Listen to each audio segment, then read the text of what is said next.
Hello there, and welcome to Stellar Sleep Stories. I'm so glad you found your way here tonight, settling in for what I hope will be one of the most peaceful journeys we've ever taken together. Tonight, we're going to explore a question that's both profound and surprisingly calming. How will the universe really end? But here's the beautiful thing.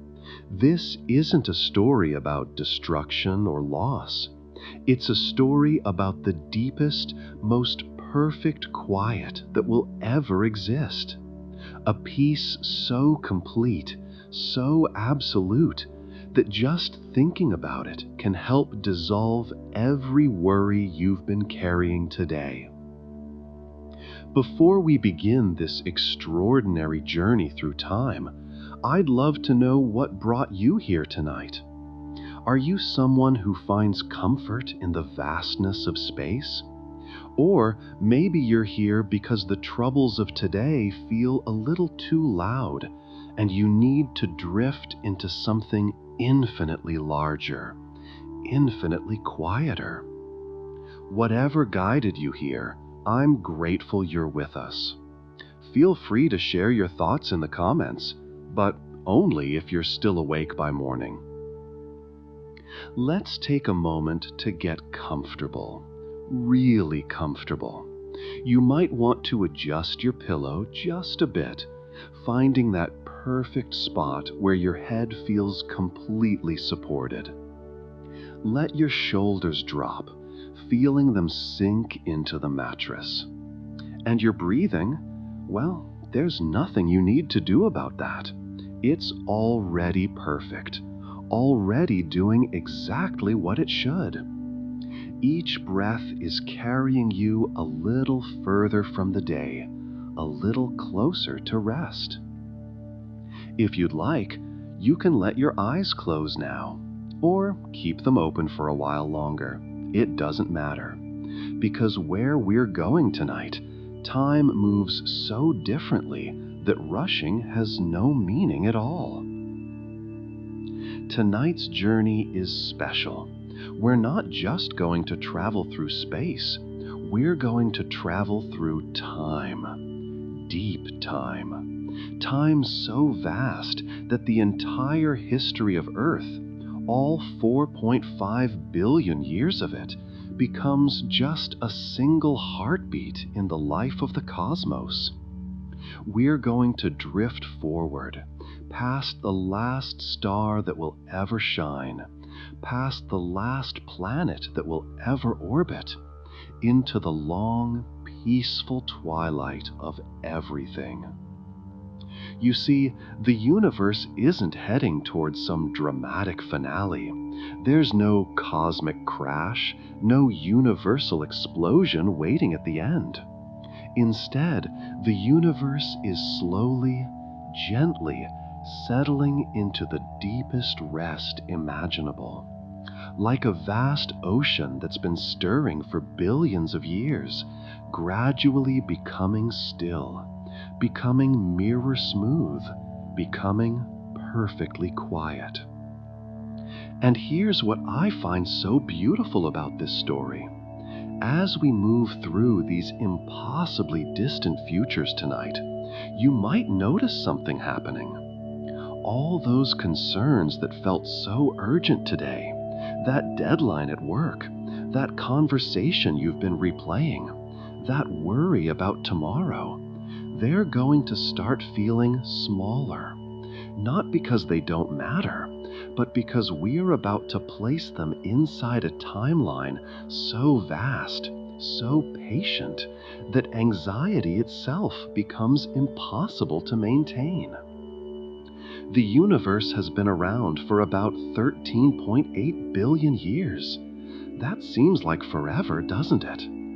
But we're going to travel forward trillions of years, then trillions of trillions, into futures where the numbers themselves become dreamlike and soft, where time stretches out so far that it almost stops meaning anything at all.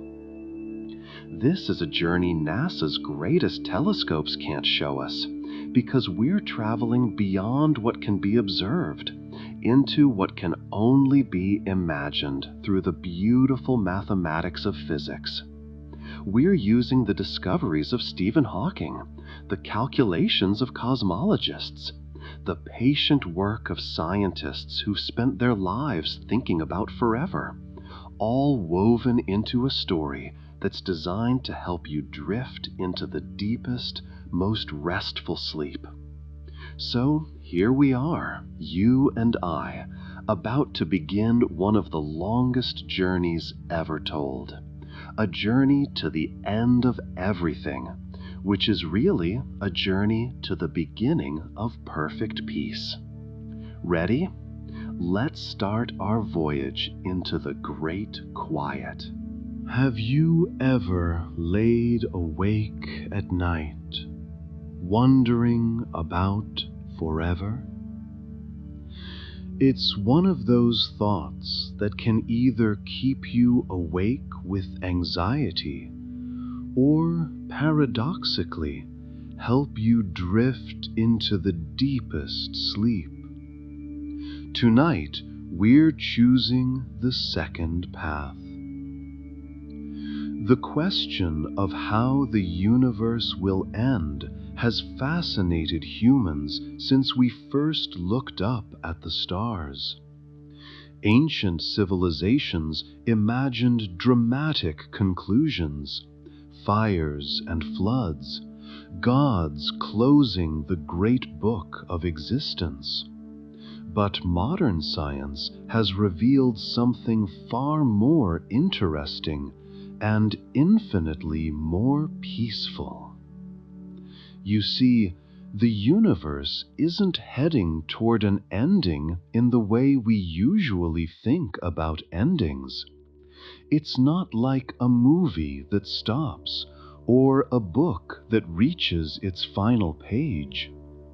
Instead, the universe is on a journey towards something else entirely, a state of being that's hard for our minds to grasp because we're so used to constant change, constant motion, constant noise. Think about your day today. From the moment you woke up, there was probably movement, wasn't there? The buzz of an alarm, the rush of morning routines, the endless stream of notifications and demands. Our lives are filled with so much activity that stillness itself can feel foreign, almost uncomfortable. But the universe, in its infinite patience, is teaching us something different. When physicists at places like MIT and Caltech run their equations, when they peer deep into the mathematics that govern everything from the smallest particle to the largest galaxy cluster, they see a pattern. The universe is expanding, cooling, spreading out like a drop of ink in an infinite ocean. And it's been doing this since the very beginning, since that first moment 13.8 billion years ago when everything began.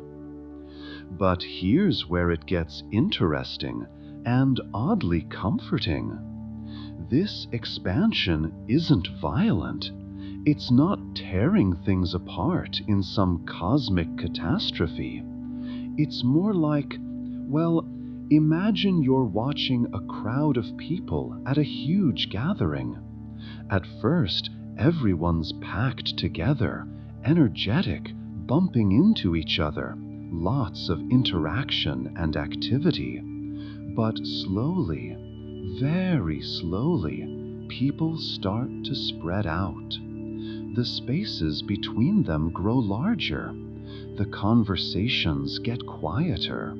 Eventually, given enough time, everyone would be so far apart that the noise would fade completely.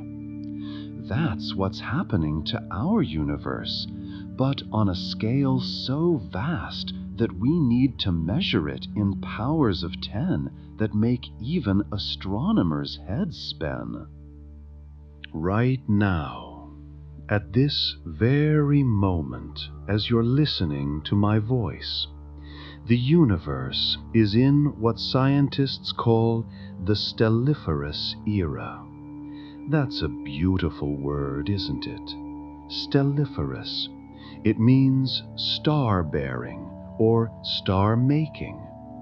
We're living in the age when stars are still being born, still shining, still creating the light that makes life possible. It's like we're at a cosmic party that's been going on for billions of years and will continue for trillions more. But even this era, as long as it is just a tiny fraction of the universe's total story. If the entire lifetime of the universe was compressed into a single year, our current era of stars and galaxies would be like the first few seconds after midnight on January 1st. Everything we know, everything we've ever seen, exists in this brief, brilliant moment of stellar activity. The Hubble Space Telescope has shown us stellar nurseries where new stars are being born right now. Glowing clouds in Orion, where gravity is pulling gas and dust together, creating new suns that will shine for billions of years. The James Webb Space Telescope is showing us even more, peering back to see some of the very first stars that ever formed. We're witnesses to an active, living universe.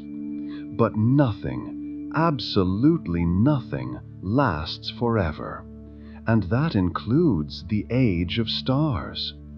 You might think this would be sad, but there's something deeply peaceful about it. You see, the universe doesn't struggle against its fate. It doesn't fight or rage. It simply follows the laws of physics with perfect, patient acceptance. Every star that shines is slowly using up its fuel. Every galaxy that spins is gradually, almost imperceptibly, slowing down. The universe is settling, like a child after a long day of play, into an inevitable rest. And the timeline for this rest? It's so long that our minds can barely comprehend it. We're talking about 10 to the power of 14 years. That's 100 trillion years before the last star finally fades. To put that in perspective, the current age of the universe would repeat itself over 7,000 times before we reach that point. Let's pause here for a moment and really understand where we are right now in cosmic time. Because to appreciate the journey ahead, we need to know our starting point.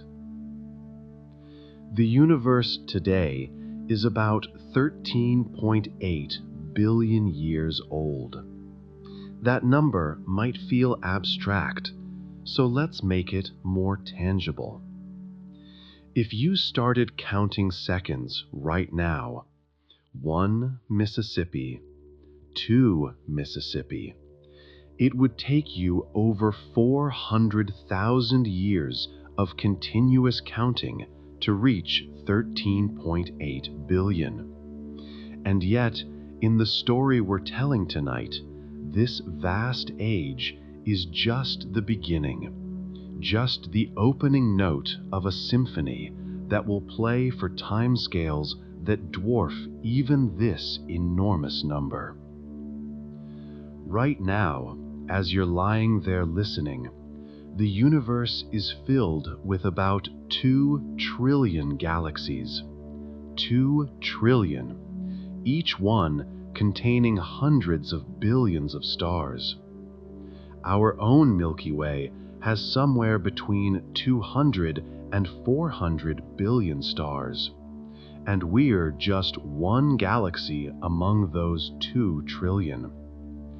The numbers are so large they become almost soothing, like counting grains of sand on an infinite beach. The universe today has a temperature. Did you know that? Not the temperature of stars or planets, but the temperature of space itself. It's about 2.7 degrees above absolute zero, measured in Kelvin. That's about minus 454 degrees Fahrenheit.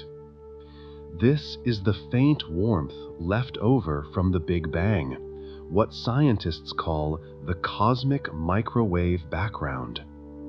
NASA's satellites have mapped this ancient light, showing us the baby picture of the universe when it was only 380,000 years old. But even this cold, empty space between stars isn't really empty. It's filled with dark energy, that mysterious force that's causing the universe to expand faster and faster. Discovered in 1998 by American astronomers who won the Nobel Prize for their work, dark energy makes up about 68% of everything that exists. It's the gentle pressure that's pushing everything apart, not violently, but persistently, patiently, inevitably. Then there's dark matter, making up another 27% of the universe. We can't see it, we can't touch it, but we know it's there because of how galaxies spin and cluster together. It's like an invisible scaffolding that holds the visible universe in place, for now. And ordinary matter, the stuff that makes up you and me, the Earth, the Sun, every star you can see, that's only about 5% of everything. We're made of the rare stuff, the exception rather than the rule. We're like a thin layer of foam on a vast, dark ocean. Right now, stars are still being born throughout the universe. In our own galaxy, about 1 or 2 new stars light up each year. That might not sound like much, but multiply that by 2 trillion galaxies, and you've got trillions of new stars being born even as we speak. The Orion Nebula, visible from Earth with just binoculars, is one of these stellar nurseries. About 1,350 light-years away, it's a glowing cloud where hundreds of baby stars are taking their first breaths of nuclear fusion. But here's something that might surprise you. The rate of star formation has been declining for billions of years. The universe reached its peak of star-making activity about 10 billion years ago, when the cosmos was only 3 or 4 billion years old. Back then, stars were forming about 10 times faster than they are today. The party isn't over, but it's definitely slowing down. The largest stars, the real giants that can be hundreds of times more massive than our sun, they're the ones that live fast and die young. They burn through their fuel in just a few million years, going out in spectacular supernovas that can outshine entire galaxies. These cosmic fireworks are still happening. NASA's telescopes spot them regularly, but they're becoming rarer as the universe ages and has less material to make such massive stars. Our own sun is middle-aged, about 4.6 billion years old, with another 5 billion years to go before it swells into a red giant. It's a pretty average star, which is perfect for us. Not too big, not too small, burning at just the right temperature to keep Earth comfortable for billions of years. But even our stable sun is slowly getting warmer. Every billion years, it grows about 10% brighter. In about a billion years, Earth will become too hot for complex life as we know it. The oceans will evaporate, the atmosphere will escape to space. But don't let that worry you tonight. A billion years is such a long time that the continents will completely reshape themselves several times over before then. This is the universe we inhabit today, active, dynamic, full of light and energy and movement. Stars are shining, planets are orbiting, galaxies are spinning and colliding in a slow cosmic dance. It's beautiful, it's vast, and it's temporary. Because everything, even this grand stellar age we're living in, is just a phase, a moment, a breath in the life of the universe. And the next phase, well, that's where our journey really begins to get interesting. We're still in the stelliferous era. Right now, you and I, floating through this age of starlight. It's a beautiful name for a beautiful time, and it's going to last so much longer than you might imagine. The word stelliferous rolls off the tongue like a lullaby, doesn't it? Stelliferous, stellar, stars. We're living in the age when the universe is doing what it does best, making stars, nurturing them, watching them shine. And this era, this precious time of light and warmth, will continue for about 100 trillion years. 100 trillion years. Let that number wash over you like a wave. Don't try to grasp it. Just let it be. It's a number so large that if you tried to count to it, even if you counted one number every second without stopping, it would take you more than 3 million times the current age of the universe to finish. The mind can't really hold numbers like that, and that's okay. That's part of what makes them so soothing, so perfect for letting go of the small anxieties that keep us awake. During this vast era, stars will continue their patient work. Small stars, red dwarfs like Proxima Centauri, our sun's nearest neighbor at just 4.2 light-years away. These little stars are the universe's marathon runners. They burn their hydrogen fuel so slowly, so carefully that they can shine for 10 trillion years or more. That's nearly 1,000 times longer than the universe has existed so far. Think about that for a moment. There are red dwarf stars being born right now, today, that will still be shining when the universe is 1,000 times older than it is at this moment. They're like cosmic nightlights, gentle and dim, but incredibly persistent. About 75% of all stars are red dwarfs, and not a single one that has ever been born has died yet. The universe simply hasn't been around long enough for even the oldest red dwarf to run out of fuel.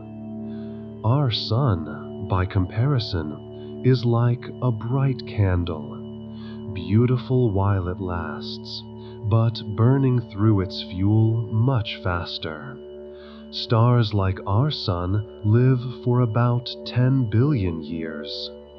The massive blue giants, those spectacular stars that can be seen from millions of light years away, they're like fireworks, brilliant but brief, lasting only a few million years.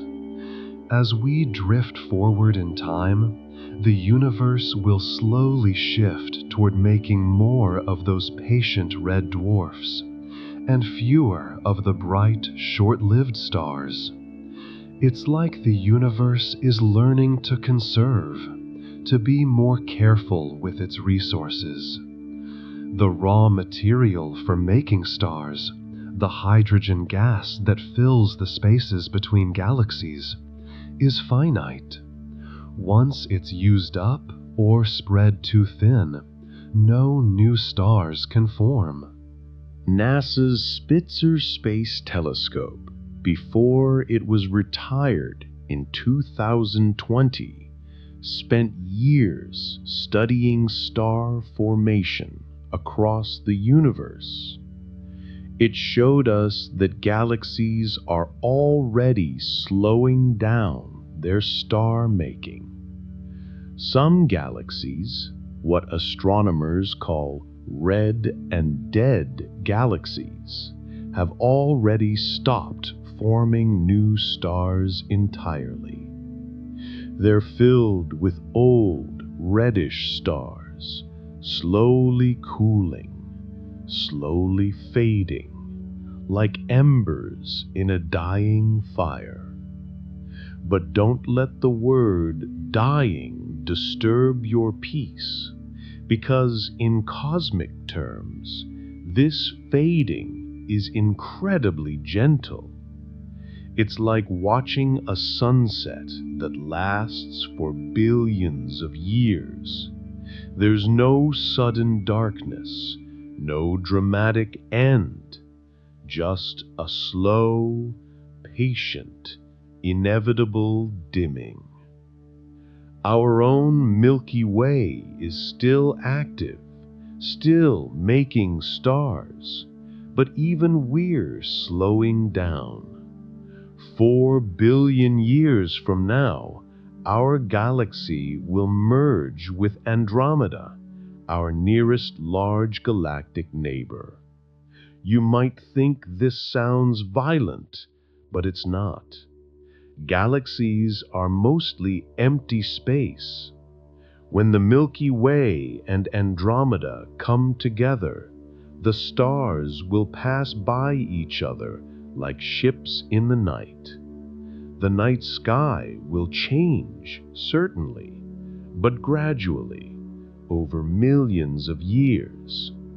Anyone watching would see the stars slowly rearranging themselves into new patterns, like a cosmic kaleidoscope turning in slow motion.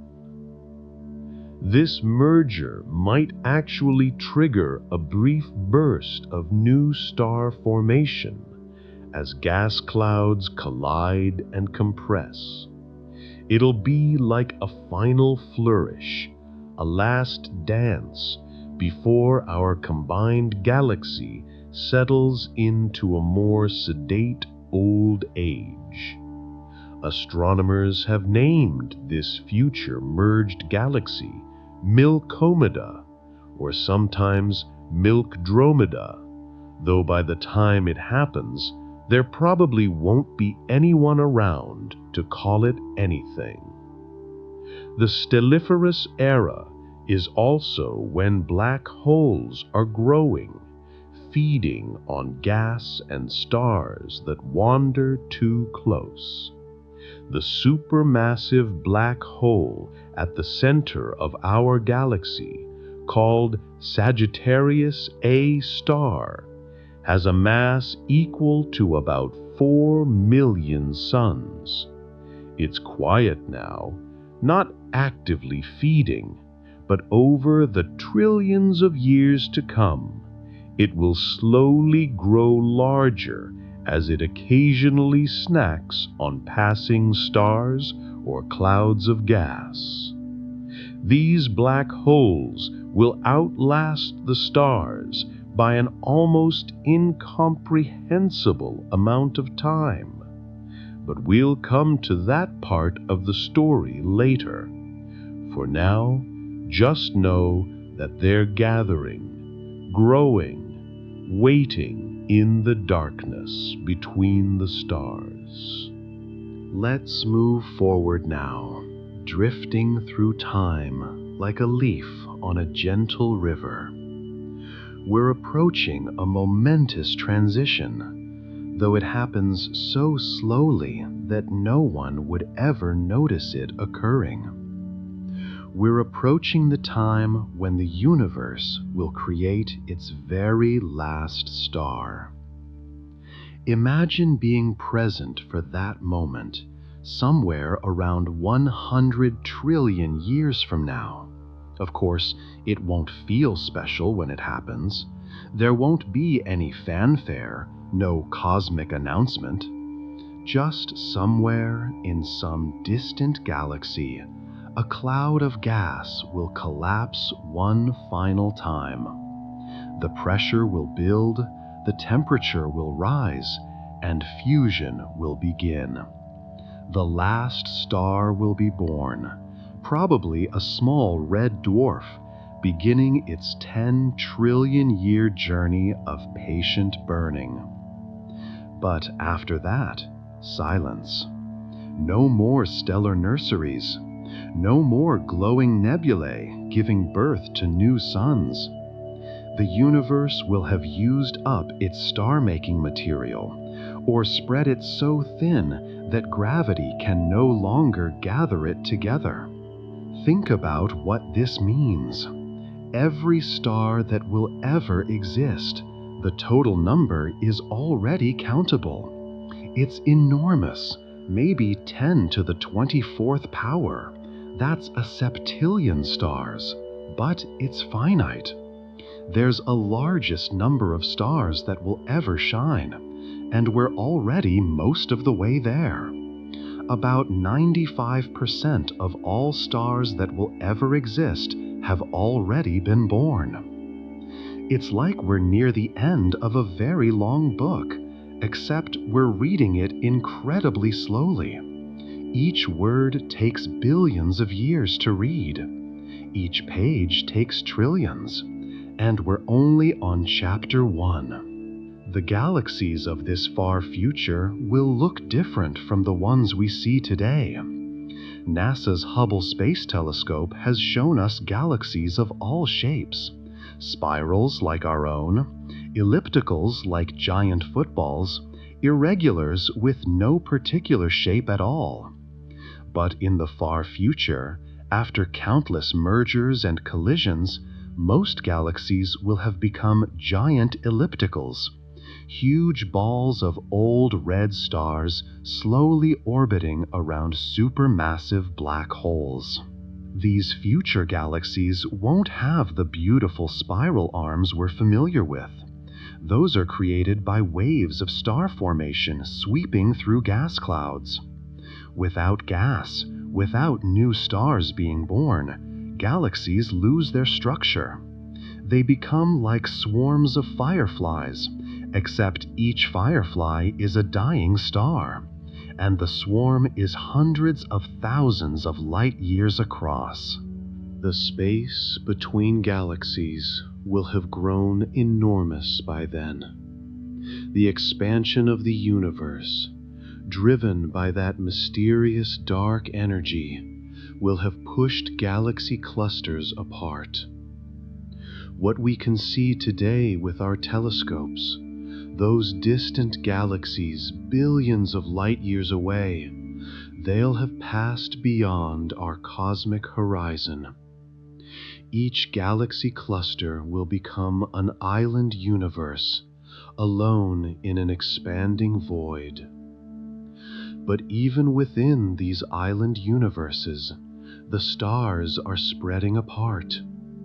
Occasionally, very occasionally, two stars will pass close enough to each other that their gravitational dance flings one of them out of the galaxy entirely.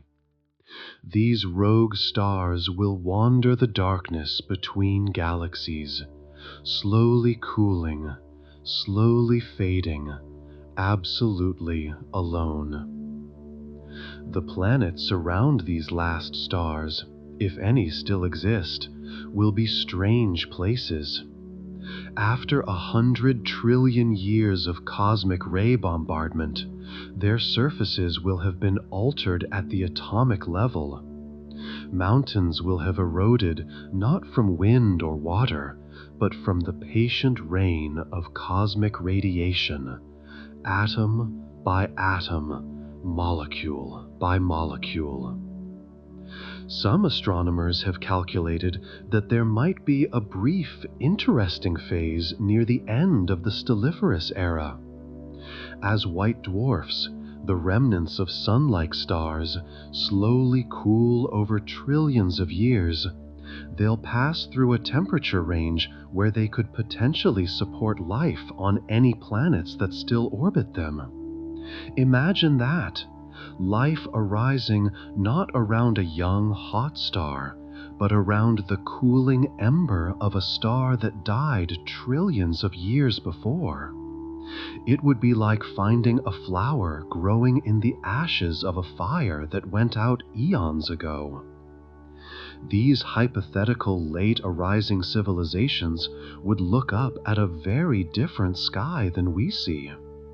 Only a few thousand stars would be visible, all of them red dwarfs or cooling white dwarfs. No star-forming nebulae, no distant galaxies, just a handful of dim, reddish points of light in an otherwise absolutely black sky.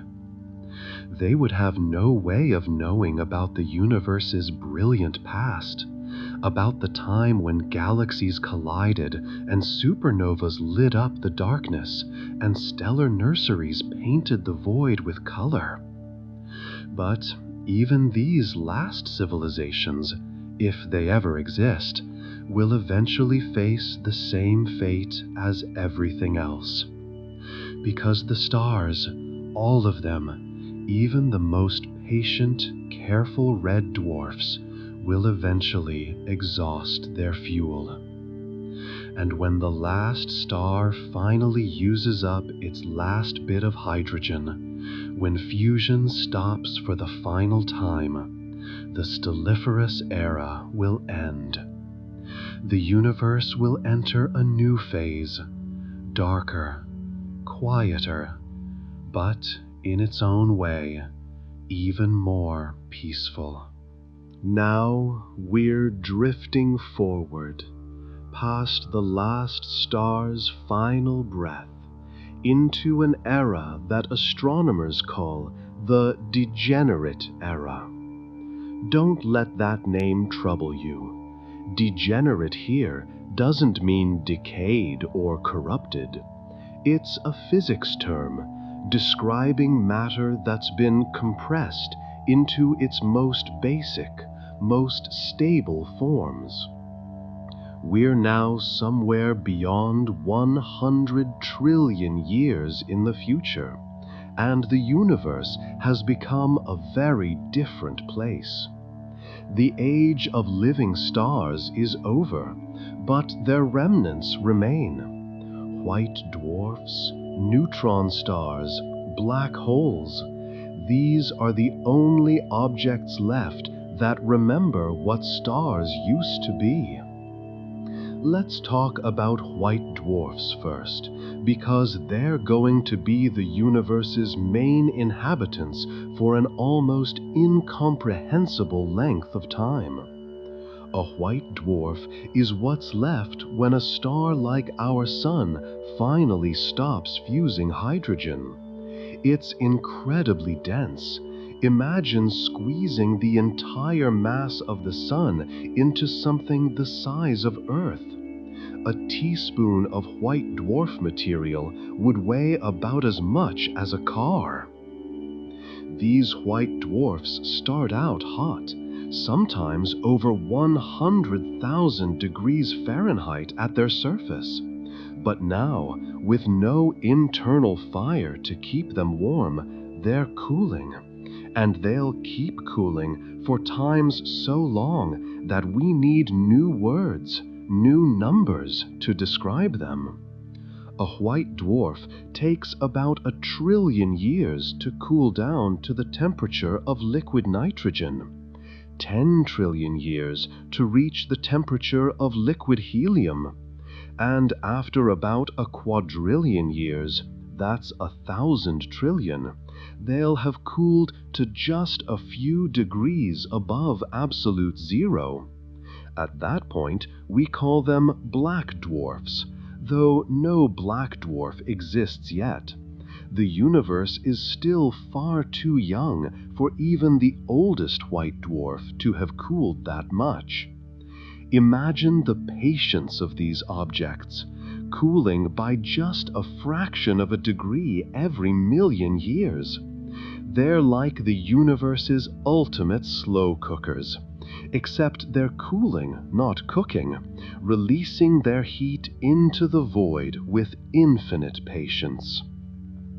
The universe of the degenerate era is lit only by the faint glow of these cooling white dwarfs.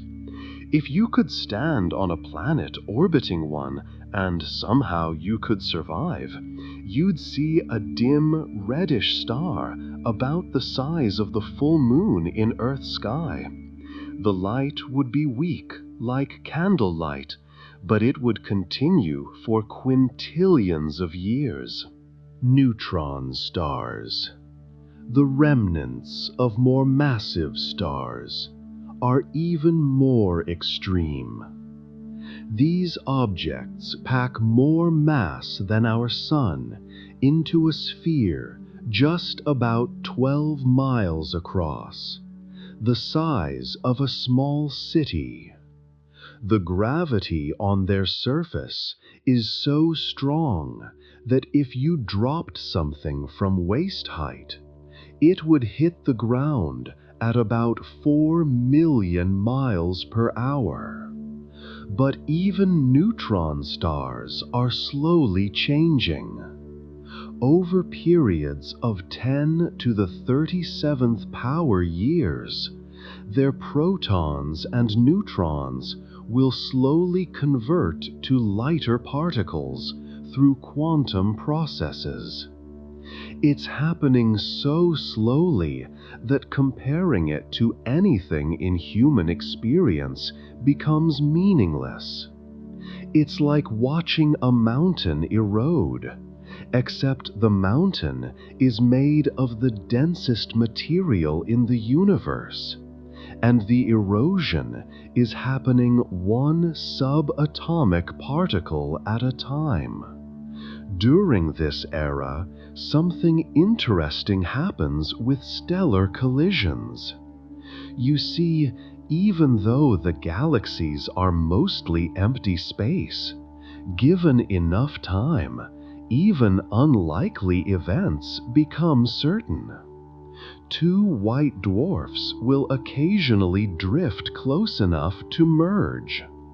When they do, if their combined mass is just right, they can briefly reignite as a supernova. These supernovas in the degenerate era will be the only sources of new light, brief candles flaring in the darkness.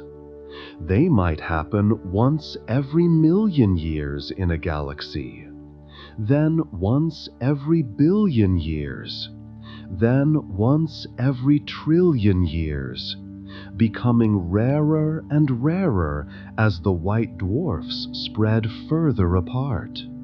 But here's something beautiful to consider.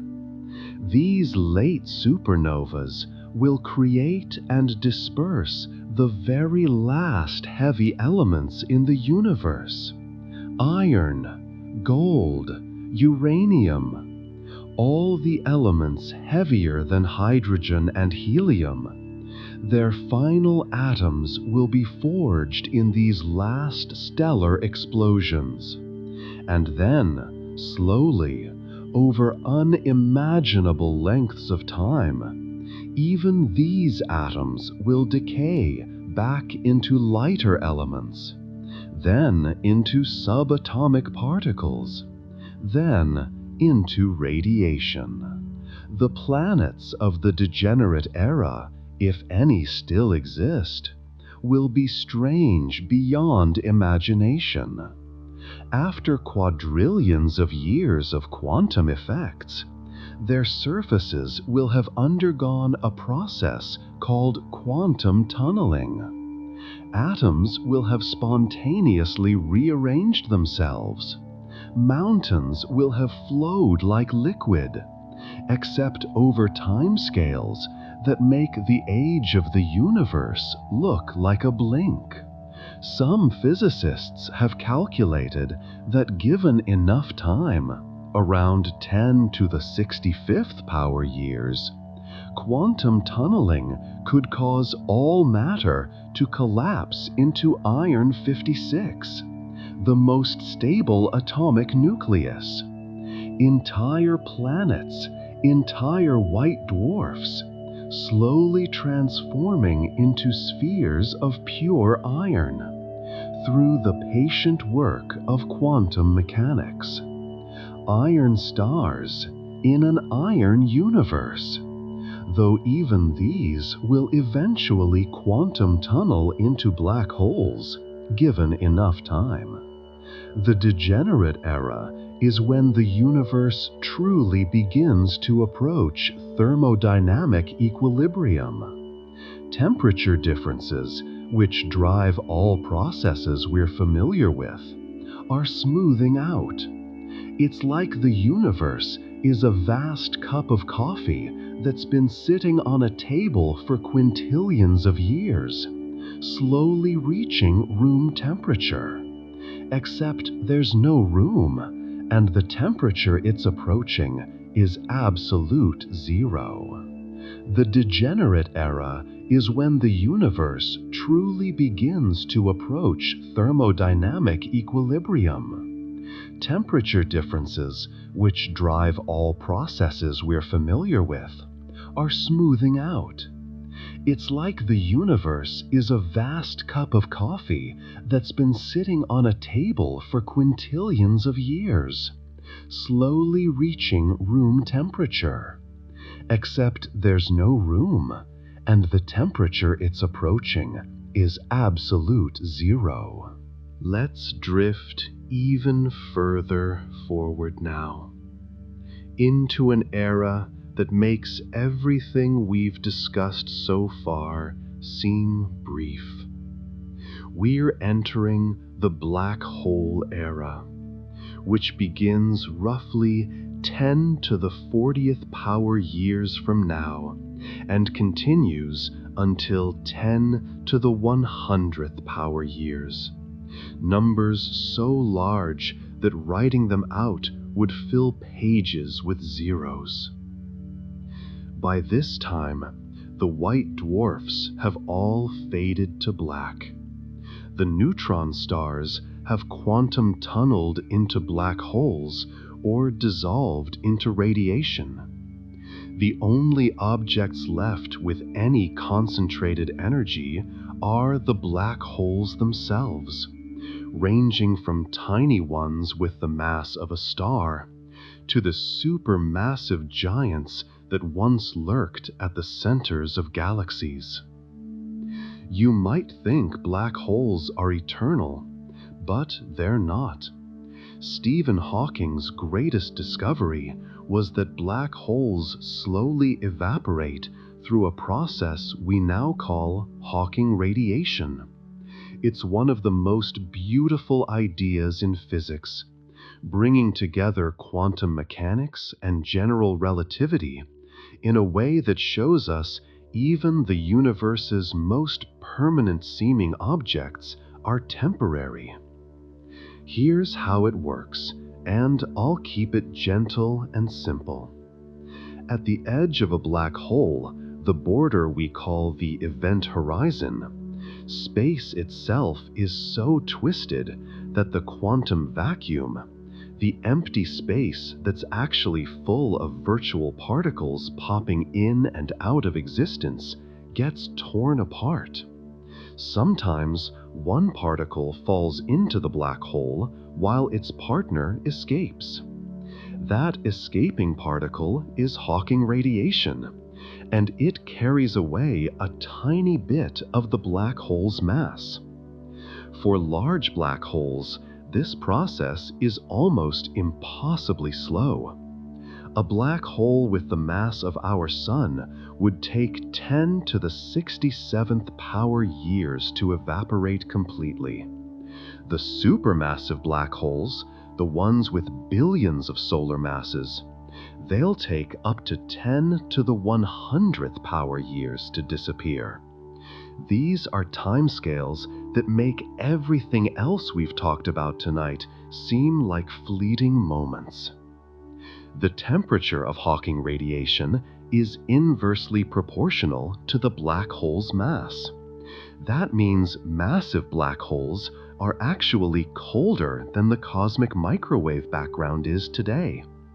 They're the coldest objects in the universe, colder than empty space itself. But as they shrink, they get warmer.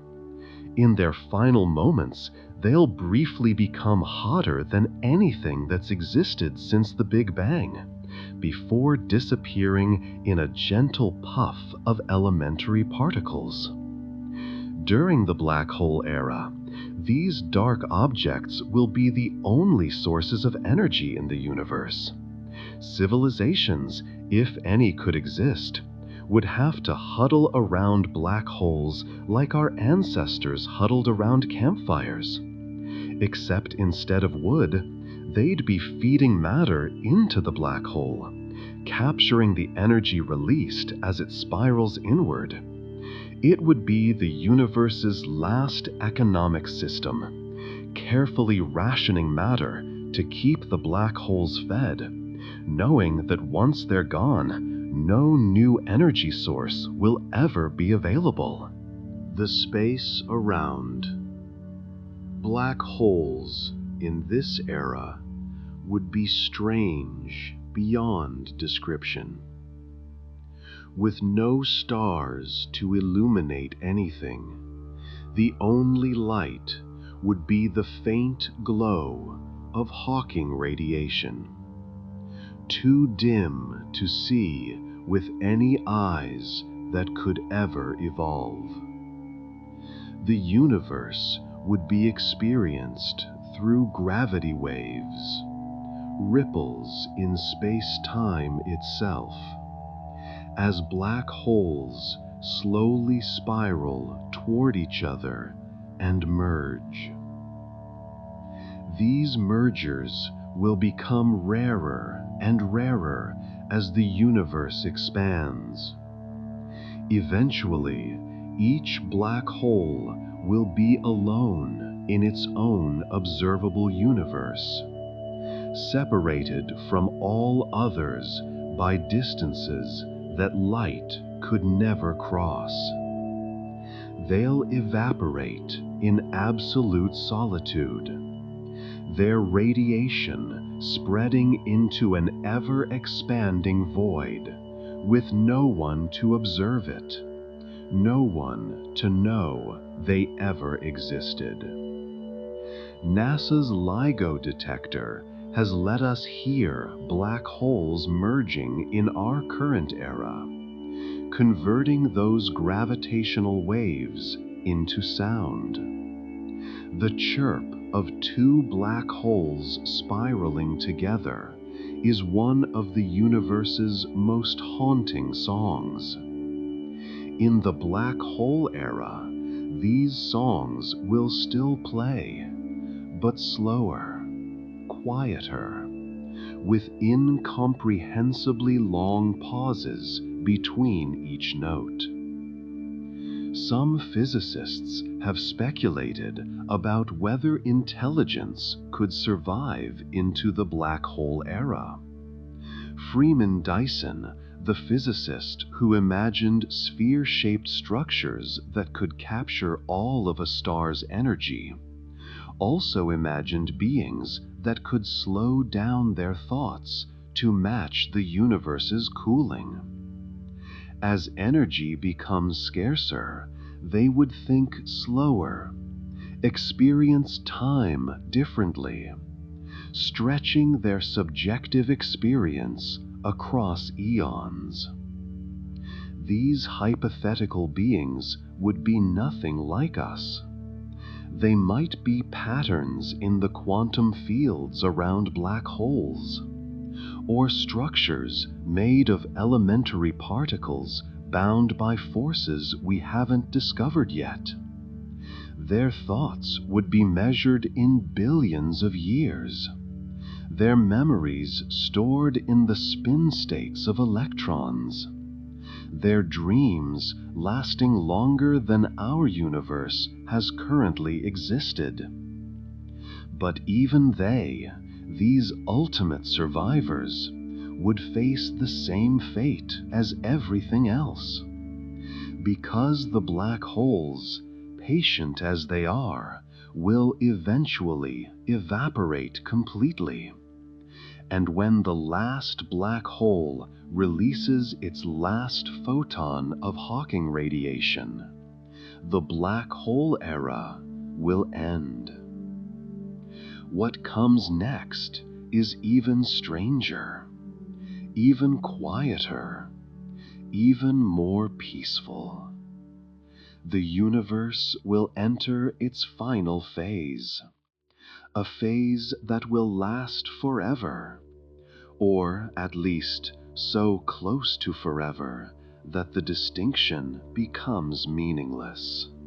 We're drifting deeper now, deeper into time, deeper into quiet, watching the black holes slowly, so slowly, dissolve into the darkness. The evaporation of black holes through Hawking radiation is perhaps the most patient process in all of physics. It happens atom by atom, particle by particle, photon by photon, across timescales that make everything we've talked about so far seem rushed. Imagine watching a mountain of ice sublime directly into vapor, except the mountain is the size of a star, and each molecule that escapes takes 1 trillion years to leave. That's still too fast, much too fast. The actual process is quadrillions of times slower than that. A black hole with the mass of our sun, just sitting alone in empty space, would take about 10 to the 67th power years to completely evaporate. That number is so large, so impossibly vast, that if you wrote it out, It would be a 1 followed by 67 zeros. Your eyes are getting heavy just thinking about numbers that large, aren't they? That's okay. That's perfect, actually. The radiation that comes off these black holes is gentle, incredibly gentle. It emerges as photons, electrons, neutrinos, all the elementary particles we know, and perhaps some we don't. Each particle carries away a tiny bit of the black hole's mass energy, like a cosmic evaporation that never seems to make any progress, yet inevitably, patiently, reduces everything to nothing. The temperature of this radiation is bizarre.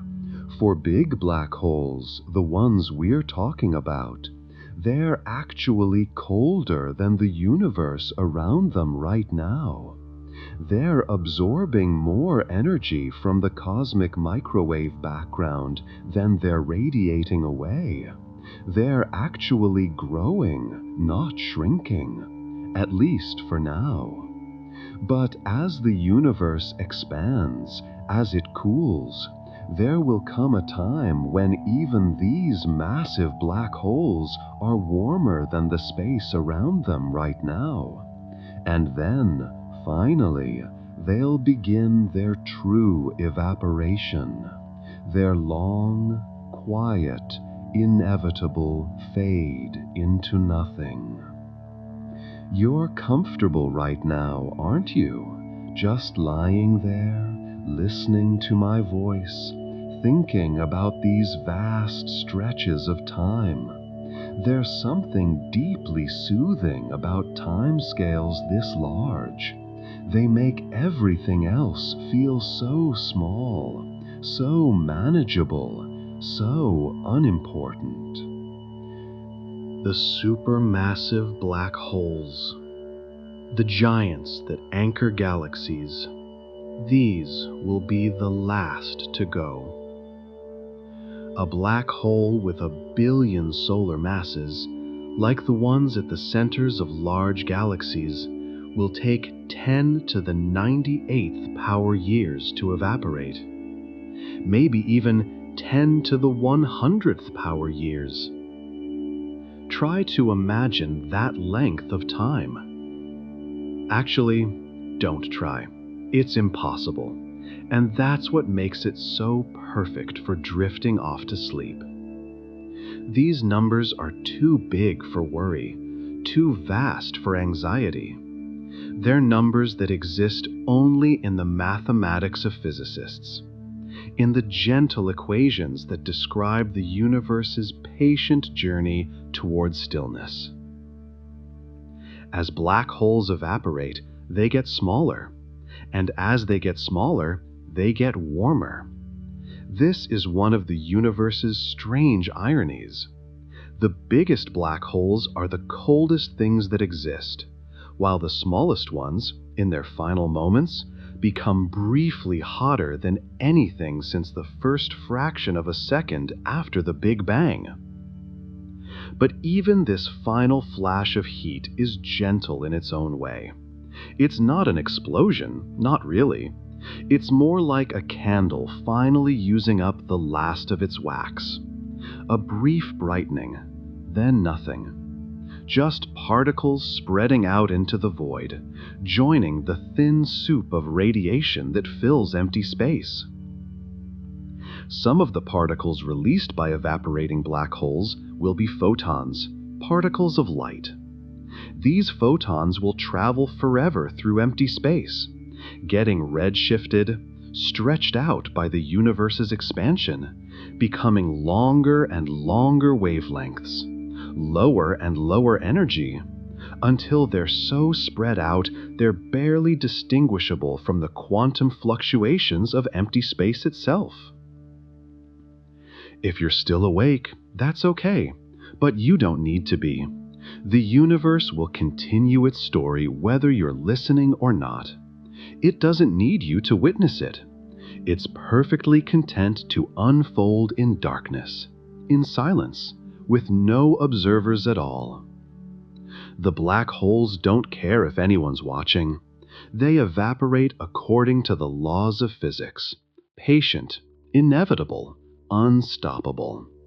Each one alone in its own region of space, too far from any other black hole to ever interact again. Just slowly, quietly, returning their mass energy to the universe in the gentlest possible way. And now, we've reached the dark era.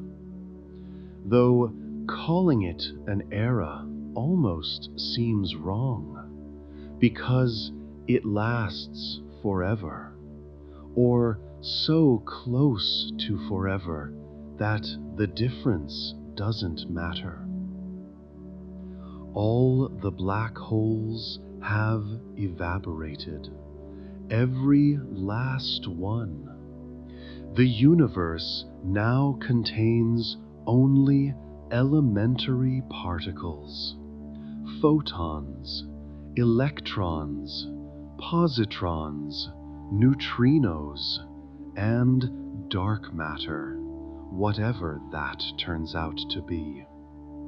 All spread impossibly thin across an ever-expanding space.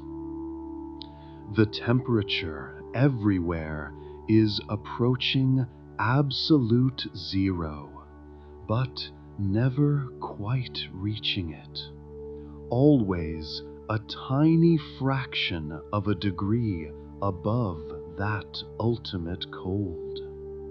Getting closer, always getting closer, but never arriving. Like an asymptote in mathematics, approaching but never touching.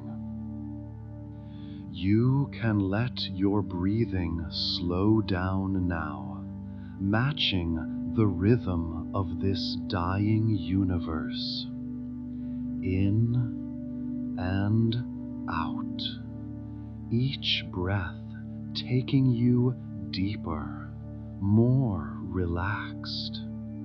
There's no hurry here, no urgency.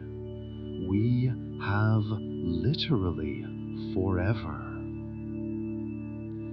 In the dark era, the average distance between particles is measured in light years, then in millions of light years, then in billions.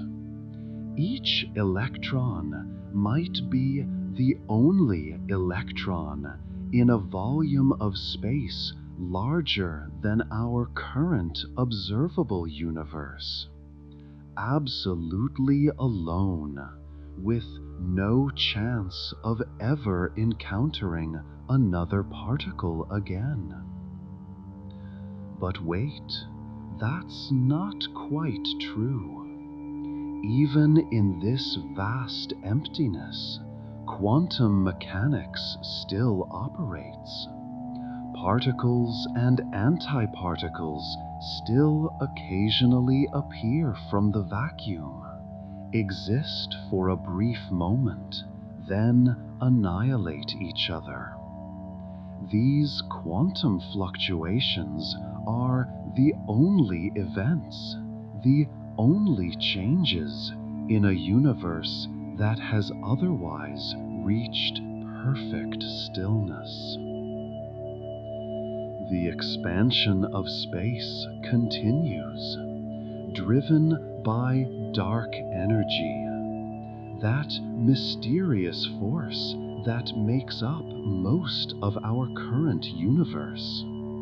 It's still there in the dark era, still gently pushing space apart, making the universe larger and larger, emptier and quieter. Time itself starts to lose meaning in the dark era. What is time without change? What is a second, a year, a billion years when nothing happens? When every moment is exactly like the last? When the universe has reached a state so close to equilibrium that no process, no event can distinguish one moment from another. Some cosmologists think that given enough time, and we're talking about times like 10 to the 10 to the 76th power years, random quantum fluctuations could cause something called a Boltzmann brain to appear, a conscious entity that spontaneously assembles from random particle interactions, exists for a moment, then dissolves back into the void. The expansion of space continues, driven by dark energy, that mysterious force that makes up most of our current universe. It's still there in the dark era, still gently pushing space apart, making the universe larger and larger, emptier and quieter. Time itself starts to lose meaning in the dark era. What is time without change?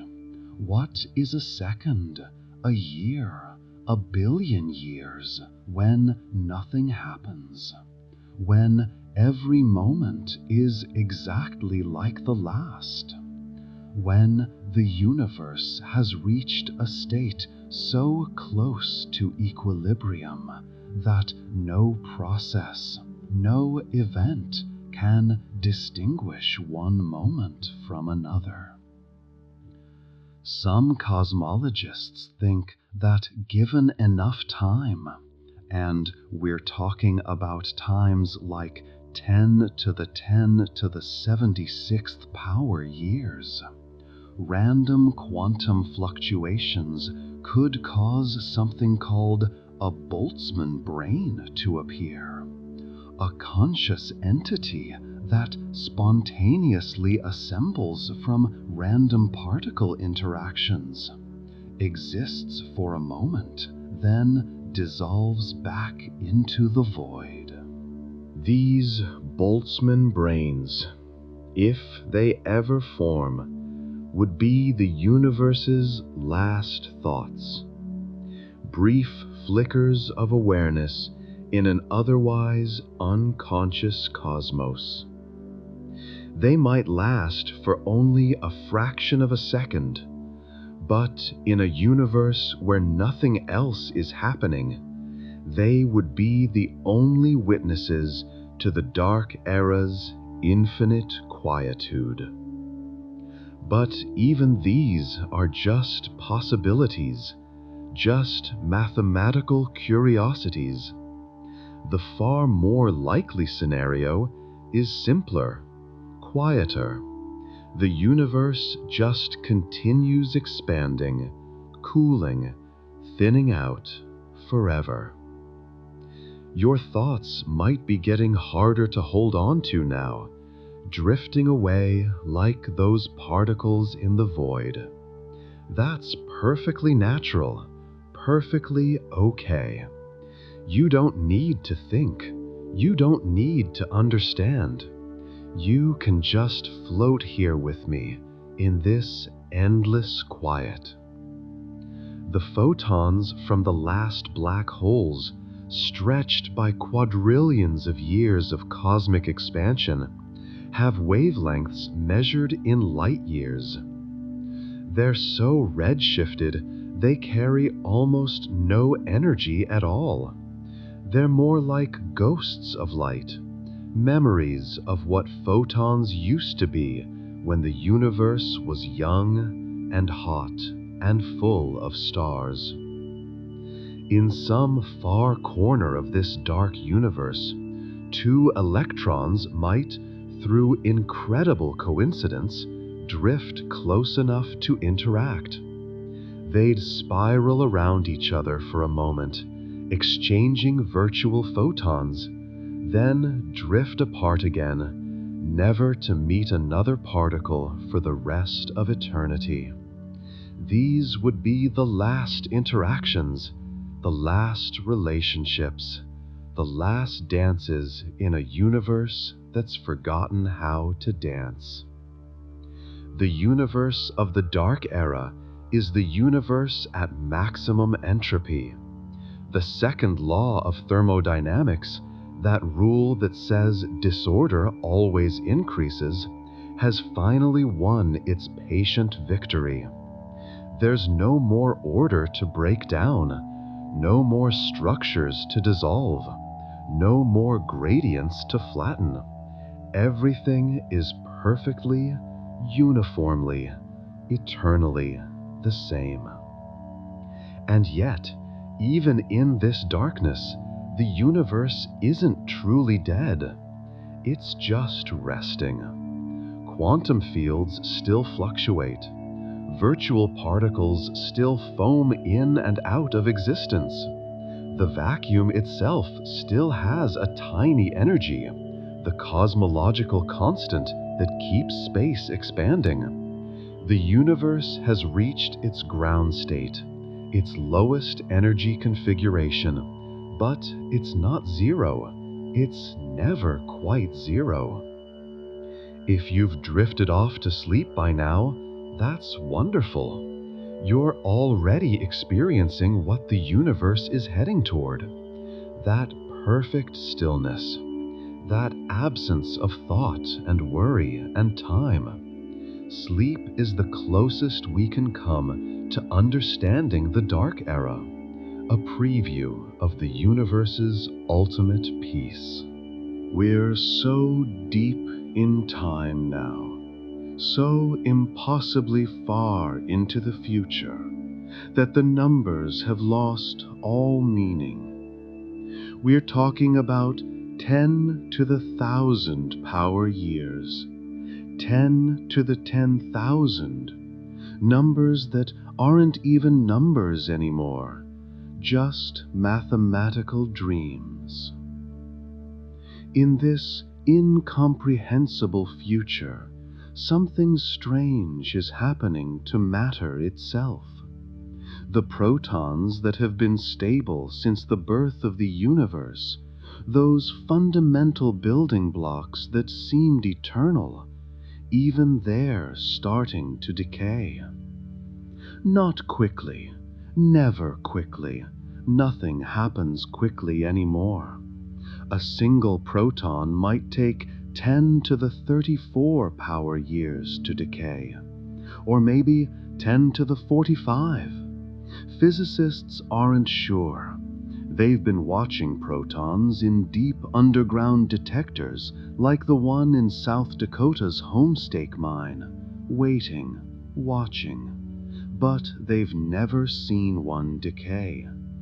The universe isn't old enough yet.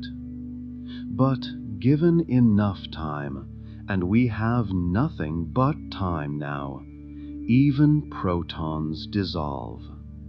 They quantum tunnel into different configurations, releasing positrons and photons, disappearing into the gentle background radiation that fills all of space. You're feeling very relaxed now, aren't you? Your body is heavy, sinking into the bed, just like matter is sinking into simpler and simpler forms. There's no need to hold on to consciousness. You can let it drift away, particle by particle, thought by thought. If any white dwarfs have somehow survived this long, and that's a big if, they're undergoing something beautiful and strange. Through quantum tunneling, their atoms are slowly, so slowly, reorganizing themselves. Carbon and oxygen atoms are tunneling into iron 56, the most stable nuclear configuration. Imagine a diamond the size of Earth, every carbon atom in perfect crystalline arrangement, and over 10 to the 1500 power years, each carbon atom spontaneously transforms into iron. The diamond doesn't melt, doesn't crack, it just becomes iron, atom by atom, through the pure patience of quantum mechanics. These iron stars, if we can even call them stars anymore, are the universe's final solid objects. Spheres of pure iron, cold beyond cold, sitting in absolute darkness, slowly quantum tunneling into black holes over periods of time that make everything else we've discussed tonight seem like the blink of an eye. A sphere of iron, the mass of our sun, would take 10 to the 10 to the 76 power years to quantum tunnel into a black hole. That's a 1 with 10 to the 76 zeros after it. Your mind can't grasp that number, and it doesn't need to. Just let it wash over you like a wave, carrying away any last tensions, any lingering thoughts. The universe at these timescales is more like a probability field than a place. Particles don't really have locations anymore. They have probability clouds spreading out over vast distances. A single electron's wave function might be spread across billions of light years. It's everywhere and nowhere, existing in a superposition of all possible states. Are you still listening, or have you already drifted off? It doesn't matter. The universe continues either way, patient, eternal, inevitable. Sometimes, incredibly rarely, quantum tunneling allows something extraordinary. A small region of space might randomly tunnel into a lower energy state, creating a bubble of different physics. These bubbles would expand at the speed of light, rewriting the laws of nature as they grow. But in a universe that's already infinite and expanding, they'd never encompass everything, just create islands of different physics in an endless sea. NASA's quantum physicists have calculated these probabilities, working with equations that stretch across blackboards, across computer screens, trying to understand what happens when time itself becomes meaningless, when causality breaks down, when the arrow of time has nothing left to point toward. The iron stars are so patient, so incredibly patient. They just sit there in the darkness, slowly quantum tunneling, their atoms occasionally jumping to new configurations through pure chance. It's like watching a mountain reshape itself by having each grain of sand randomly teleport to a new position, except infinitely slower. Your breathing is so slow now, matching the rhythm of these quantum processes. In, hold, out. each breath taking millions of years, or maybe just seconds. Time doesn't mean anything anymore. There's no difference between a moment and an eternity when nothing changes. Even the iron stars will eventually tunnel into black holes, and those black holes will evaporate, and then even the iron, even the most stable atomic configuration in the universe, will be gone, leaving only light, only photons, wandering forever through an infinite darkness.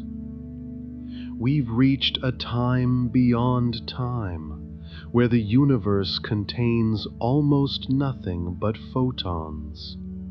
These particles of light, released from the last evaporating black holes, from the last quantum transitions, are now the main inhabitants of reality. But these aren't photons like the ones streaming from stars, or even the ones in the cosmic microwave background. These photons have been stretched by the expansion of space for googles of years. Their wavelengths are measured in distances larger than our current observable universe. They're so redshifted, so stretched out, that they carry almost no energy at all. They're like the ghosts of light, memories of when the universe knew how to shine. Each photon traveling alone, never interacting with anything, just following its straight path through curved space-time forever. Let yourself drift now, like these photons. No destination, no hurry, just eternal movement through eternal stillness. Occasionally, and we're talking about intervals that dwarf everything we've discussed, two photons might meet. They might interact for the briefest moment, creating an electron-positron pair that exists for a fraction of a second before annihilating back into photons. These are the only events in a universe that has forgotten what events are. The universe now is like a vast ocean that has finally become perfectly still. No waves, no currents, not even ripples, just perfect, mirror-smooth stillness. The photons are like the last memories of when that ocean knew how to move. You don't need to understand this. You don't need to think about it.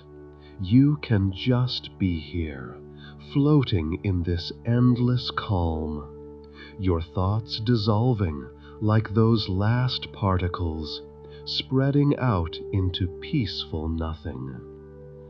In the photon age, space itself continues to expand. The dark energy that's been pushing the universe apart since the beginning, it's still there, still working, making the distances between photons larger and larger, until each photon is alone in its own universe, never to encounter another particle again.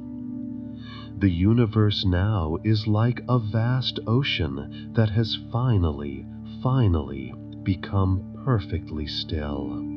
No waves, no currents, not even ripples, just perfect, mirror-smooth stillness.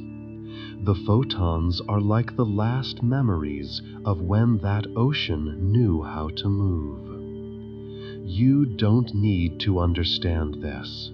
You don't need to think about it. You can just be here, floating in this endless calm.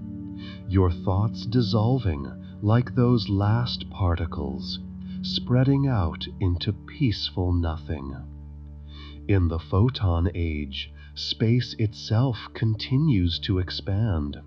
The dark energy that's been pushing the universe apart since the beginning, it's still there, still working, making the distances between photons larger and larger, until each photon is alone in its own universe, never to encounter another particle again.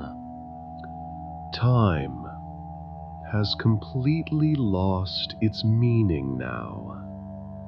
Without matter, without change, without any way to measure duration, what is time?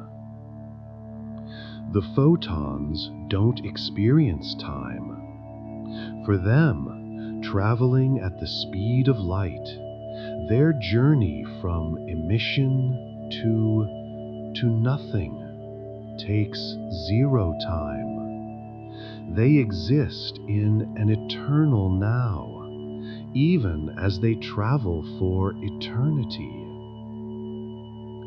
Some cosmologists at Princeton and MIT have wondered, what if consciousness could exist in this era?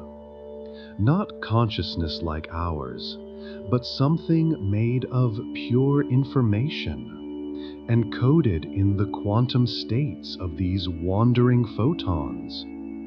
Thoughts that take Googleplexes of years to complete. Dreams that last longer than the current universe has existed. But probably not. Probably the universe just continues. Silent, dark, peaceful, forever. The photons themselves are slowly losing energy to the expansion of space, their wavelengths stretching toward infinity, their frequencies approaching zero, until they're indistinguishable from the quantum fluctuations of the vacuum itself. Your eyelids are so heavy now, if they're still open at all. There's no need to keep them open. Nothing to see in this dark universe. Nothing but peace. Nothing but quiet. Nothing but the perfect stillness we're all heading toward. The photon age doesn't really end. It just continues. Photons wandering through larger and larger spaces, their wavelengths approaching infinite length, their energy approaching zero, but never quite reaching it, always approaching, never arriving, like the universe itself, always expanding, never stopping. If you've fallen asleep, you're experiencing what these photons experience: timelessness, thoughtlessness, perfect peace. And if you're still awake, barely holding on, you can let go now. There's nothing more you need to hear, nothing more you need to understand. The universe in the photon age is the closest thing to nothing that can still be called something. It's the maximum entropy state, the final configuration, the last chapter that goes on forever. No more stories to tell, no more changes to observe, just photons, wandering forever. Sometimes physicists calculate that quantum fluctuations might, given enough time, cause the universe to tunnel into a new state, maybe a new Big Bang, maybe something else. But the timescales are so vast, 10 to the 10 to the 10 to the 56 power years, that they might as well be infinite. The photons don't care. They just travel, redshifted into invisibility, stretched into silence, following geodesics through empty space, forever and ever and ever. We're floating now in a place where time itself has become something else, something that doesn't have a name because there's no one left to name it. You might still be listening, or you might be deep asleep, dreaming. It doesn't matter. Time doesn't matter. Nothing matters in the way we usually think of mattering. Everything just is. 10 to the 10 to the 10 to the 56 power years. These aren't numbers anymore. They're just concepts, abstractions, dreams that mathematicians have when they're trying to imagine forever. In this impossible future, the universe has expanded so much that every point in space is infinitely far from every other point. The observable universe for any hypothetical observer contains nothing, absolutely nothing, just empty space expanding into more empty space. Your breathing is so peaceful now, so slow, so perfect. You don't need to control it. It's happening all by itself, just like the universe is happening all by itself. No one's driving, no one's watching, it just continues. The physicists at Caltech who study cosmology, they have equations that describe this era, but even they admit the equations stop making sense. How do you describe a universe where cause and effect have no meaning, where before and after are the same thing, where every moment is identical to every other moment? Let's imagine, just for a moment, that you could exist in this time beyond time. You wouldn't age because aging requires change. You wouldn't think because thinking requires one thought to follow another. You would just be, eternal, unchanging, perfect stillness. That's what sleep is like, isn't it? When you're deeply asleep, not dreaming, just in that perfect black stillness. Time stops existing. Hours pass in what feels like no time at all. You become like the universe will become, peaceful, still, content. The quantum fields that underlie all of reality, they're still there in this far future, but they're frozen, or nearly frozen, fluctuating so slowly that a single quantum fluctuation might take longer than the current age of the universe to complete. Are you following these words? Or are they just sounds now?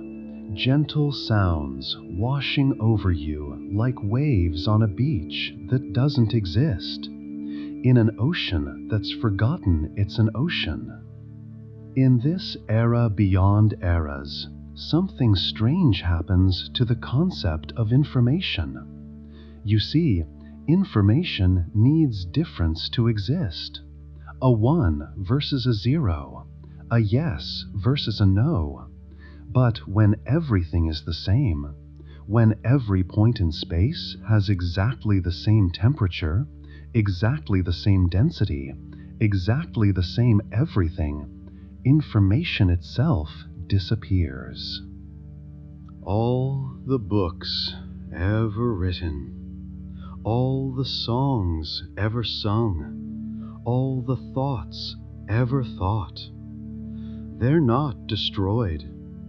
They just dissolve, spread out so thin they become indistinguishable from random noise, like writing a message in sand and watching the wind slowly, slowly scatter every grain until the desert has no memory of words. The universe is approaching absolute zero, but it never quite reaches it.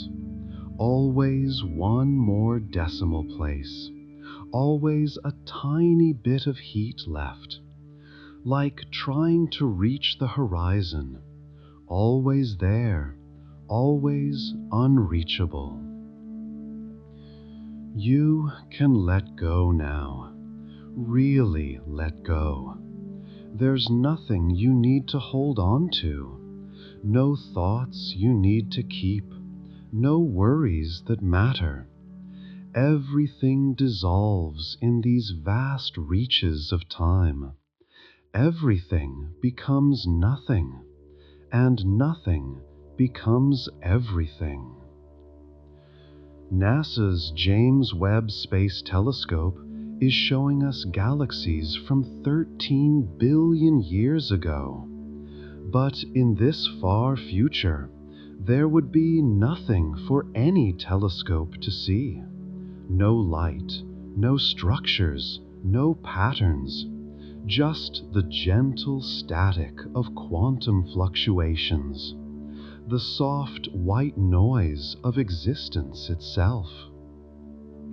Sometimes, in periods of time that make googles look small, a virtual particle pair might appear, exist for a moment so brief it can't be measured, then vanish. These are the only events, the only changes, the only hint that physics still operates. Your body is so heavy now, so relaxed. You might not even feel it anymore. It might have dissolved into the bed, into the room, into the peaceful darkness. That's perfectly fine. That's what's supposed to happen. Time in this era isn't a river. It's not even a frozen lake. It's like, imagine the idea of a river, then forget what rivers are, then forget what forgetting is. That's time in the far future, a concept without meaning, a word without definition. The universe has become pure geometry, expanding space-time with nothing in it, like an infinite piece of paper with nothing written on it, getting larger and larger, but staying perfectly blank, perfectly empty, perfectly peaceful. If consciousness could somehow exist here, it would be a consciousness without thought, awareness without anything to be aware of, like the deepest meditation, where the meditator disappears and only the meditation remains. And now, finally, we've arrived at the perfect stillness. The universe has reached maximum entropy, the most probable state, the state it will remain in forever. There's no story left to tell because nothing happens. There's no time left to measure because nothing changes. There's no space left to explore because everywhere is exactly the same as everywhere else. Close your eyes if they're still open, or keep them closed if they already are. It makes no difference. There's nothing to see, nothing to miss.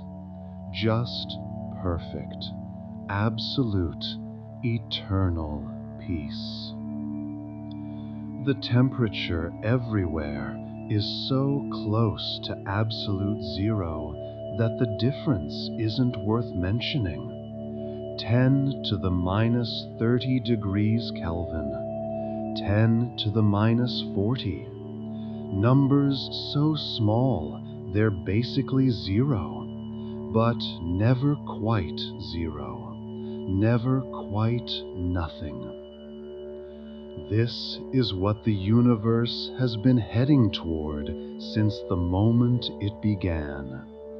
Every star that ever shined, every planet that ever formed, every life that ever lived, it was all just a brief disturbance in this otherwise perfect stillness. Like a stone thrown into a pond, creating ripples that eventually, inevitably, fade to nothing.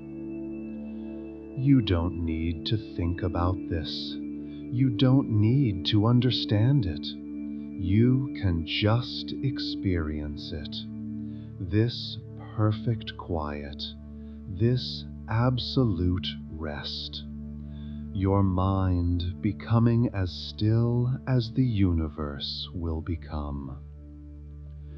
The expansion of space continues, but there's nothing left to expand. Empty space growing into more empty space, like silence becoming more silent, like darkness becoming darker, except it can't because it's already perfectly dark. In this state, the universe has forgotten everything. It has no memory of stars, no memory of galaxies, no memory of life. It's like a vast amnesia has settled over everything, erasing all history, all possibility of history. Your thoughts are fading now, aren't they? Becoming simpler, quieter, less frequent. That's exactly right. That's exactly what should happen. You're syncing up with the universe's future, finding that perfect stillness within yourself. The expansion of space continues, but there's nothing left to expand. Empty space growing into more empty space, like silence becoming more silent, like darkness becoming darker, except it can't because it's already perfectly dark. In this state, the universe has forgotten everything. It has no memory of stars, no memory of galaxies, no memory of life. It's like a vast amnesia has settled over everything, erasing all history, all possibility of history. Your thoughts are fading now, aren't they? Becoming simpler, quieter, less frequent. That's exactly right. That's exactly what should happen. You're syncing up with the universe's future, finding that perfect stillness within yourself. The physicists who study this far future, they call it heat death. But that's the wrong name. It's not death. Death implies something was alive. This is more like the deepest sleep. A sleep so deep that the difference between sleeping and not existing becomes meaningless.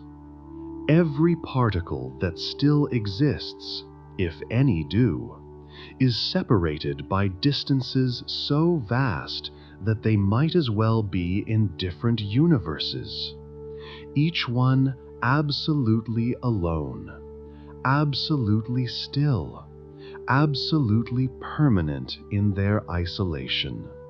You're drifting now, drifting like those last particles. No direction, no destination, just gentle, eternal drifting. The quantum vacuum still has tiny fluctuations. Virtual particles still appear and disappear, but they're like dreams in a sleeping mind. They don't disturb the peace. They're part of the peace. The universe breathing in its sleep. So slowly you can't tell if it's breathing at all.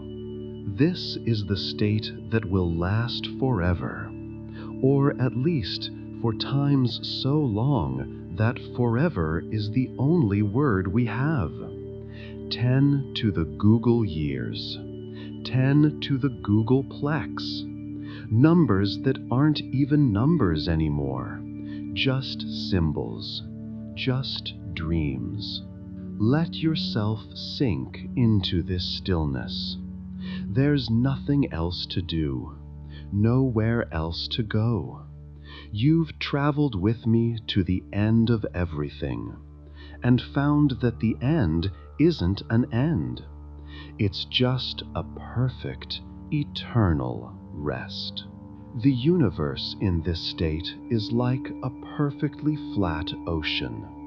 No waves, no currents, not even the memory of waves, extending infinitely in all directions. And you're floating on it, or in it, or you are it. The distinction doesn't matter anymore.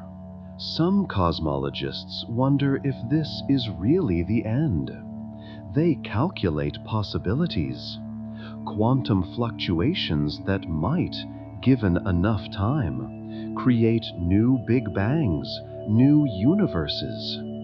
But the timescales are so vast they might as well be never. And besides, you don't need to worry about that. You don't need to worry about anything. The perfect stillness isn't empty. It's full, full of peace, full of quiet, full of the absence of everything that makes us anxious, everything that keeps us awake, everything that makes us think we need to be somewhere else, do something else, be someone else. In the perfect stillness, you're exactly where you need to be, exactly who you need to be, which is nowhere and no one. And that's perfect. Your breathing has probably slowed to match this cosmic rhythm. Maybe you're barely breathing at all. That's okay. That's natural. You're safe. You're peaceful. You're approaching your own perfect stillness. The universe doesn't end with a bang or even a whimper. It ends with a sigh, a gentle, eternal sigh of relief, like finally, finally being able to completely, perfectly let go. And you can let go too, right now. There's nothing left to hear, nothing left to think, nothing left to do but drift into the quietest, deepest, most peaceful sleep. The perfect stillness is waiting for you. It's always been waiting, patient, eternal, inevitable, like the universe itself. Just let go. This is it, the final quiet, the last whisper of a universe that's forgotten how to whisper. We're so far beyond time now that the word now has no meaning. We're in the eternal moment that never began and will never end. Just stillness, perfect, complete stillness. If you're still awake, barely holding on to consciousness, you can let it go. There's nothing more to understand, nothing more to learn. The universe has taught us its final lesson, that all things, all struggles, all worries, all fears, they all lead to the same place. This quiet, this peace. The universe has reached its ground state, its lowest possible energy, like a ball that's rolled down every hill, settled into the deepest valley, and finally stopped rolling. It's not dead. Death is too active a word. It's just still. Your mind might be doing the same thing right now, rolling down into that deepest valley of sleep, finding that place where thoughts stop forming, where awareness dissolves into nothing. That's exactly where you should be. In this final quiet, even the concept of existence becomes fuzzy. Does the universe exist if nothing happens in it? Does time exist if nothing changes? Does space exist if there's nothing to measure it against? These aren't questions that need answers. They're just gentle thoughts, dissolving like sugar in warm water. The temperature is now so close to absolute zero that scientists would need numbers with millions of decimal places to describe how cold it is.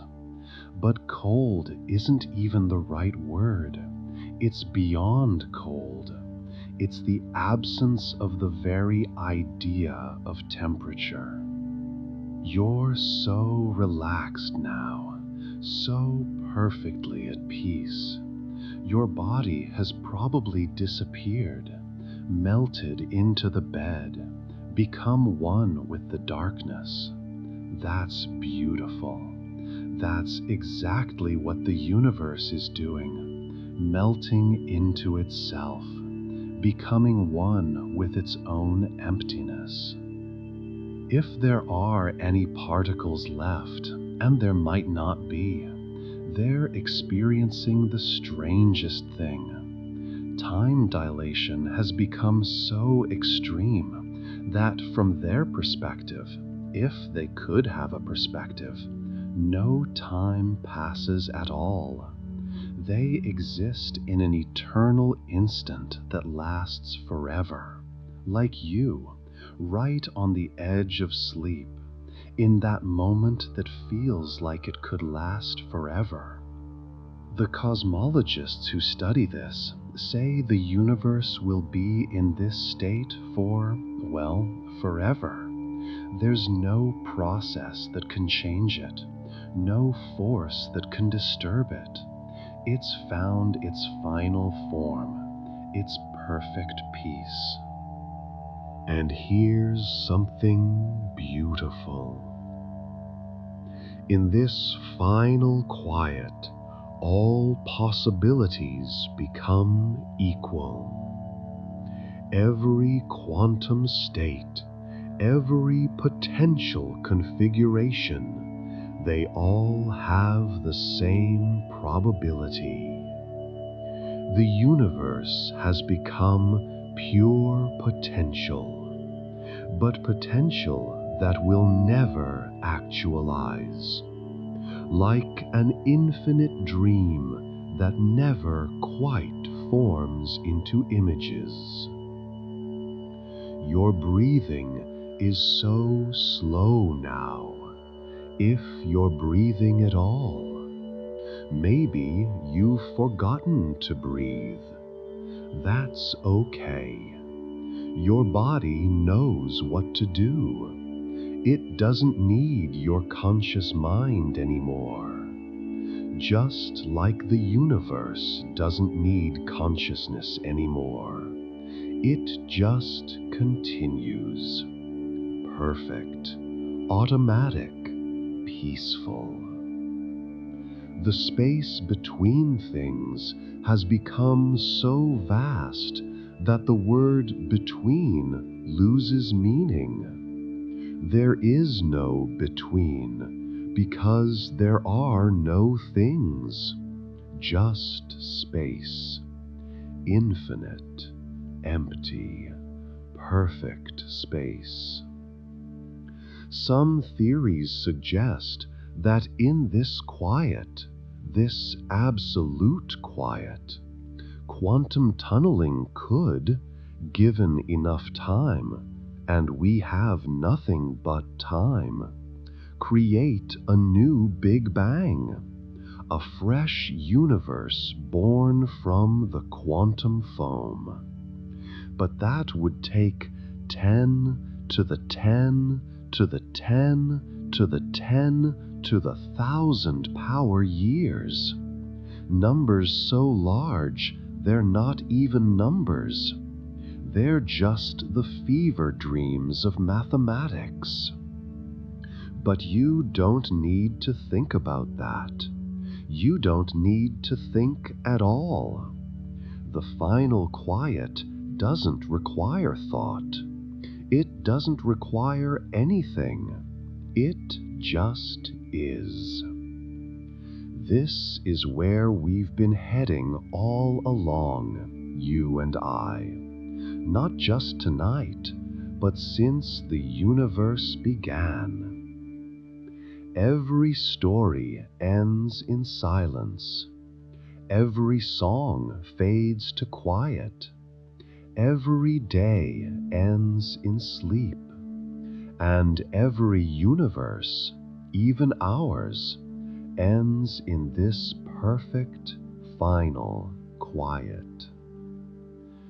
The particles that made you, the carbon in your cells, the calcium in your bones, the iron in your blood, they came from stars. And one day, impossibly far from now, they'll return to this quiet. Not destroyed, just dispersed. Spread so thin, they become indistinguishable from emptiness itself. But that's not sad. It's peaceful. It's the universe's promise that all suffering ends, all struggle ceases, all noise fades to silence. Everything that keeps you awake, everything that makes you anxious, it all dissolves in the final quiet. You can feel it now, can't you? That quiet settling over you.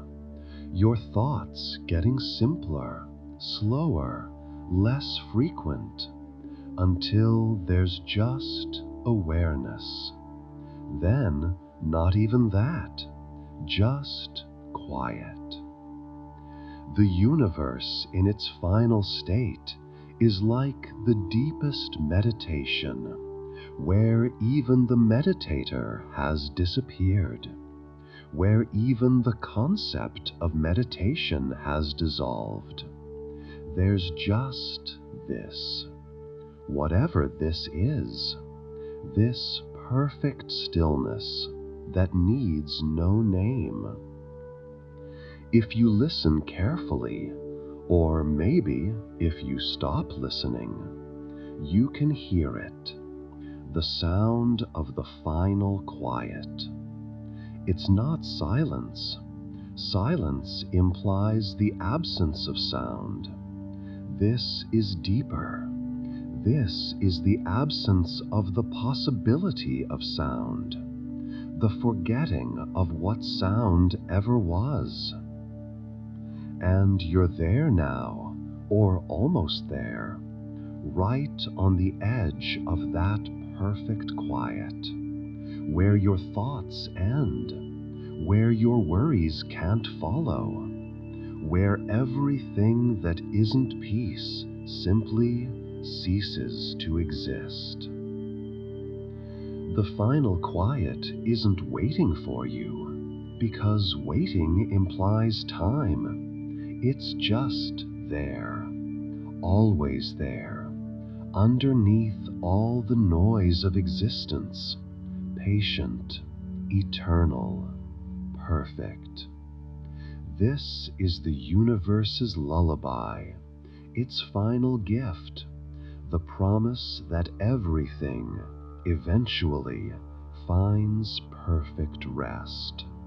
And so, here we are, at the end of our journey. We've traveled further tonight than any telescope can see, further than any spacecraft will ever fly. We've gone all the way to the end of everything, and found not destruction, but peace. If you're still awake, still listening to my voice, that's okay. But you don't need to be. The story is complete. The universe has shown us its ultimate destination, that perfect, eternal quiet. And now you can follow it there, into your own perfect sleep. Thank you for joining me on this voyage through deep time, through the death of stars, the evaporation of black holes, the cooling of everything, into that final, beautiful stillness. We've seen how even the universe itself, in all its vastness, all its power, eventually finds rest. I hope this journey has made your own rest feel a little easier, your own worries a little smaller. After all, we've just witnessed timescales so vast that everything, every concern, every deadline, every anxiety becomes infinitely small, infinitely unimportant, like a single heartbeat in the life of the cosmos. If you enjoyed drifting through time with me tonight, and if you're still awake tomorrow, feel free to let me know in the comments. Share what dreams you had, what thoughts carried you off to sleep. But only if you remember, only if you want to. The universe doesn't need you to. It's perfectly content with your silence. For now, though, it's time for you to rest. Really rest. The kind of rest the universe is heading toward. Complete, perfect, undisturbed. Take one more deep breath with me. In and out. Feel how heavy your body is, how perfectly supported, how ready for sleep. The universe has given you permission to let go, to stop trying, to stop thinking, to just be, and then to not even be, just to sleep. Sweet dreams, my friend. May your sleep be as deep as space, as quiet as the void between galaxies, as peaceful as the universe's final quiet. Good night. Sleep well. And remember, there's no hurry to wake up. The universe will wait. It has all the time there is, all the time there ever will be. Good night.